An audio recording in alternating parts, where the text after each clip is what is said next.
ఓం శ్రీకృష్ణ పరబ్రహ్మణే నమః. ఇప్పుడు జరుగుతున్న కార్యక్రమం రుక్మిణీ కళ్యాణం. ఈ యొక్క రుక్మిణీ కళ్యాణం చేసుకోవడం వలన వివాహం కాని వారికి వివాహం అవుతుంది.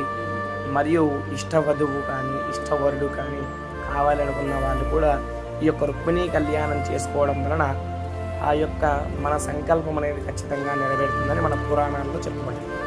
అందుకనే ఈ యొక్క రుక్మిణీ కళ్యాణంలో చాలా మటుకు వివాహం కాని వాళ్ళు ఎక్కువగా చేసుకుంటూ ఉంటారు.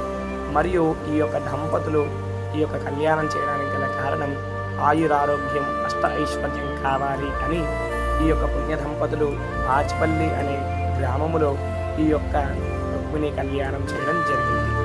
జై శ్రీకృష్ణ పరబ్రహ్మణే నమో నమః.